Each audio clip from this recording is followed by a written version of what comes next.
Purihin po ang pangalan ng Panginoon, isang mabiyayang pagkakataon na tayo po'y muling makapag-aral ng salita ng Diyos.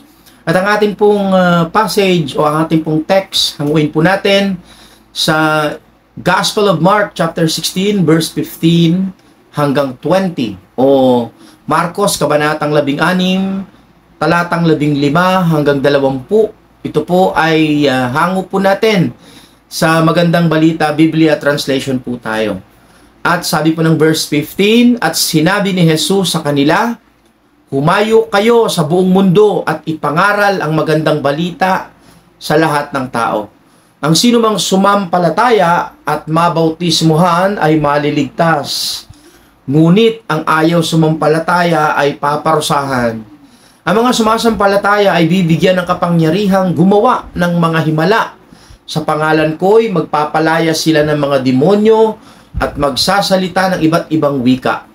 Hindi sila mapapahamak kahit dumampot sila ng ahas o makainom ng lason at gagaling ang mga may sakit na papatungan nila ng kamay. Pagkatapos niyang magsalita sa kanila, ang Panginoong Hesus ay iniakyat sa langit at umupo sa kanan ng Diyos. Umayo nga at nangaral ang mga alagad sa lahat ng dako. Tinulungan sila ng Panginoon sa gawaing ito.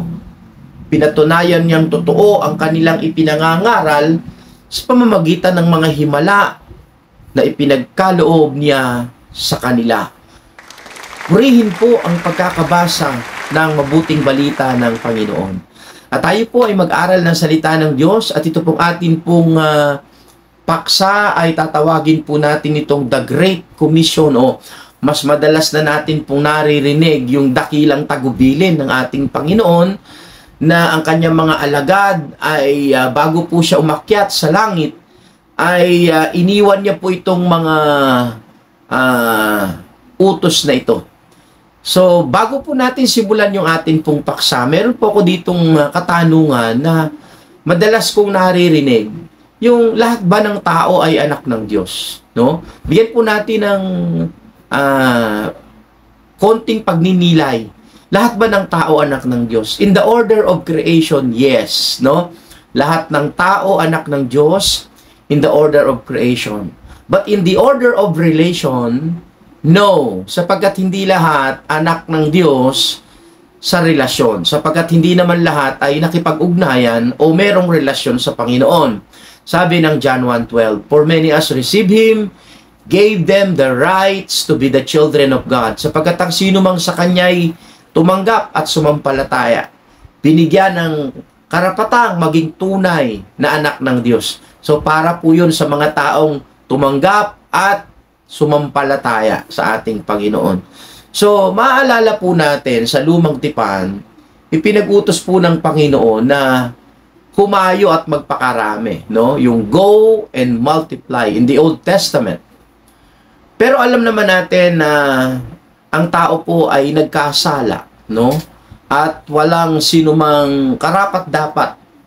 Sabi nga ng Romans chapter 3 verse 23, for all have sinned and fall short of the glory of God. Sapagkat ang lahat ay nagkasala.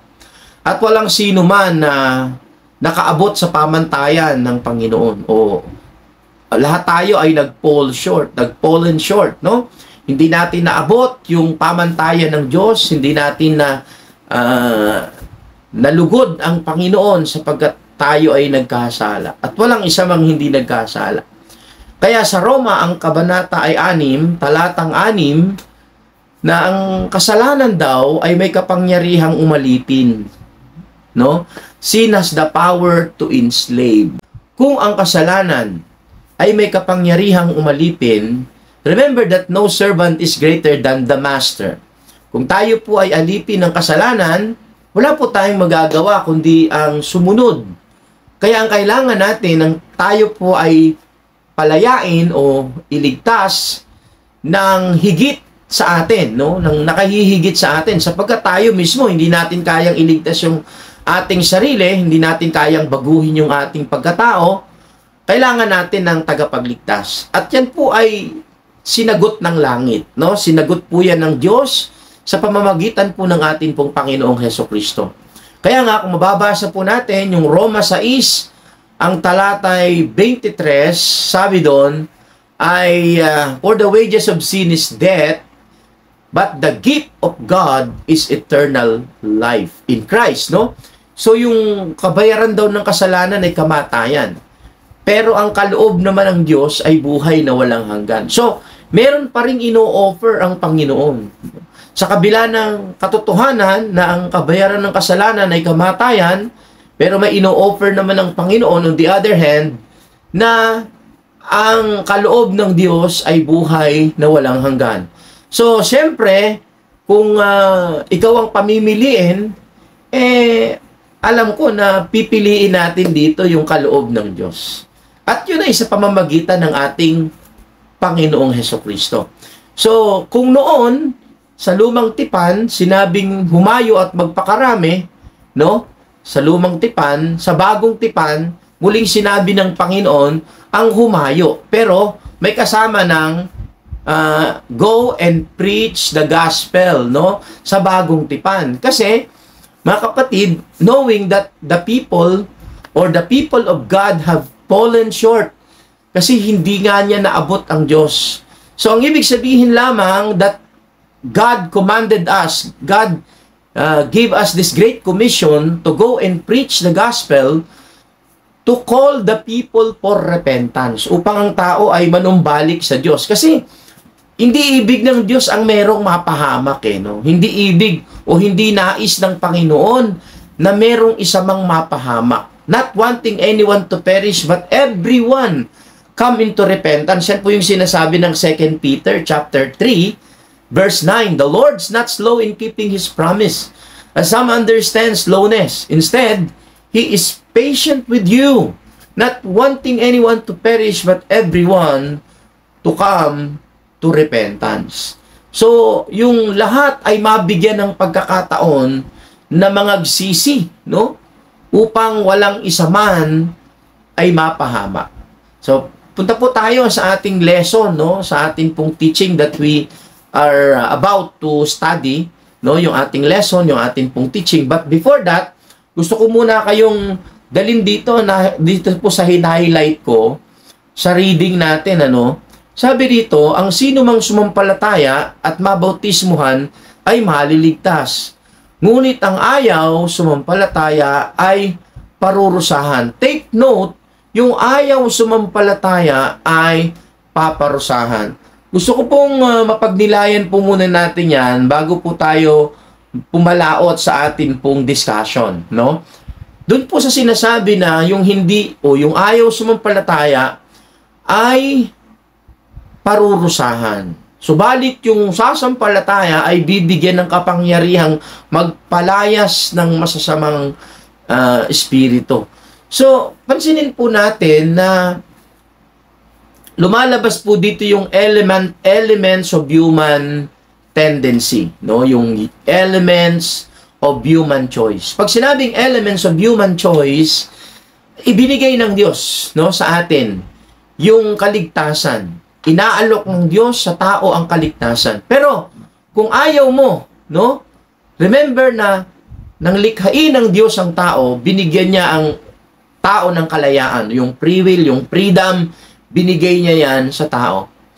At tandaan natin that the Bible is not telling us, no, or wala pong scriptural message, no, wala pong, hindi po nagsasabi ang Biblia from the Old and New Testament na yung freedom, yung free will ay inalis ng Diyos sa tao. Sa madaling salita, yung kalayaan, no, ay nananatili sa bawat isa, sa bawat individual. In every individual, naka-installed po yung kalayaan natin, yung ating free will. Kaya kung ayaw, ang ibig sabihin lang dyan, kung ayaw, gustuhin man ng Diyos, kung ayaw natin, wala siyang magagawa kundi igalang yung ating kalayaan. Otherwise, ibabiolate niya yung ating pong free will. Kaya yung ayaw ay mapaparusahan. Ang ibig sabihin, yung elements of human choice, madalas ko pong sinasabi, ito yung napakagandang regalo pero napakamapanganib pag hindi alam ng tao gamitin ng wasto. Yung kalayaan. Kasi yung kalayaan natin, sinasabi ng Biblia, to use your freedom in choosing to obey the will of God. Gamitin daw natin yung ating kalayaan sa pagsunod sa kalooban ng Diyos at hindi sa pagsuway. Therefore, pwede palang gamitin ng tao ang kanyang kalayaan sa pagsuway. Pero ang sinasabi ng Biblia, gamitin natin yung ating kalayaan sa pagsunod sa kalooban ng Diyos. Sapagkat wala naman pong sumunod sa kalooban ng Diyos na masisira yung kanyang buhay. Yung taong sumunod sa kalooban ng Panginoon, sila po yung nagtatamasa ng maginhawa at mapayapang buhay, hindi lamang dito sa mundo, kundi sa buhay na inilaan ng Diyos sa mga taong mananalig sa Kanya. Now, balik po tayo. Yung element of human choice, kung mapapansin po ninyo, sabi ng Panginoon sa mga taga-Jerusalem, sabi niya, Jerusalem, Jerusalem, no? Maraming beses, how often, no? Maraming pagkakataon na tinitipon ko yung iyong mga anak, pero hindi sila willing, no? So yung willingness is very essential. Napaka-importante yung atin pong desisyon, yung ating choice to obey and to follow the will of God. Kasi sa totoo lang, gustuhin man ng Diyos iligtas ang tao kung ayaw niya. No, walang magagawa dyan ng Panginoon. Sapagkat kung mapapansin po natin, balikan po natin yung aral na kung saan, sabi ng Panginoon, Ama, nanalangin siya sa John 17, Sa John 17, yung prayer niya ganito, Ama, ang lahat ay iningatan ko. At walang isa man na napahamak, maliban sa taong pumili ng kanyang ikapapahamak. So, pwede mo palang piliin yan, no? Pwede mo palang piliin at baliwalain yung gusto ng Panginoon. So, it's all your choice. Nasa iyo ang desisyon, nasa kamay mo ang desisyon kung pipiliin natin ang sumunod sa kalooban ng Diyos. Kaya pala, I no wonder, in John chapter 10, verse 29, sabi ni Jesus that no one can snatch them out of my Father's hand. Walang kahit na sinong pwedeng umagaw sa iyo sa kamay ng Diyos. Again, walang pwedeng umagaw sa iyo sa kamay ng Panginoon. For as long as you are in the vine, habang ang sanga ay nakaugpong sa puno, walang pwedeng mag-alis dyan sa iyo. No? Iingatan ka dyan ng Panginoon. For as long as you are in the presence of God, for as long as you are in the focus, no? Nasa focus ka ng paglilingkod mo sa Panginoon at you are decided to follow Jesus, no turning back. Walang pwedeng kahit na sinong demonyo sa impyerno na pwedeng mag-alis sa iyo sa kamay ng makapangyarihang Diyos. But ito po yung panganib, ito yung danger. What if a man decided to get out of the presence of God? So wala na po tayong magagawa dyan, no? It is only the Lord, mga kapatid. Bahala na ang Diyos dyan. Pero napakamapanganib kung ipipilit natin yung isang bagay na hindi tayo tiyak. Ang ibig sabihin, gustuhin ba ng Diyos dyan na iligtas ka kung ayaw mo, igagalang ka niya. Because God will always respect and honor man's decision. So, tingnan natin yung lesson ngayon dito. Kaya ito yung lesson natin, yung teaching natin sa ating binasa sa verse 15, sabi doon, He said to them, Go and make disciples of all nations. Bakit tayo pinapahayo ng Panginoon? For what? For a mission. So, for a mission to testify the Lord by sharing the gospel. Meron po tayong tungkulin, meron po tayong mga panawagan, every individual na tumanggap sa Panginoon, every believers, lahat po ng mananampalataya ay meron pong tungkulin na ibahagi ang salita ng Diyos. Kaya ang sabi ni Lord, bago po siya umakyat sa langit, He said to them, Go and make disciples of all nations. Humayo kayo at gawin ninyong alagad ko ang lahat ng bansa. Number 2. He said to them, Go unto all the world. Yung all the world speaks about the restoration needed is for all. Ang restoration ay para sa lahat, hindi lang para sa Israel, hindi lang para sa Amerika, hindi lang para sa labas, sa loob, kundi sa buong sangkatauhan. To all the world, to all the people, whatever their color, Ano man ang kanilang kulay, ano man ang kanilang lahi, ano man ang kanilang pagkatao, ano man ang kanilang kahapon, ano man ang kanilang ngayon, ano man ang kanilang nagawa sa Panginoon. It speaks about the restoration needed is for all. Kailangan na ang tao ay muling mapanumbalik sa Diyos. Sapagkat alam natin na isang panahon sa buhay ng tao, napawalay siya sa isang mapagmahal at mabuting Diyos. Kaya ang sabi ng number 3 natin, subdivision, sabi dito, and preach the gospel. Ipahayag mo yung ibanghelyo, no?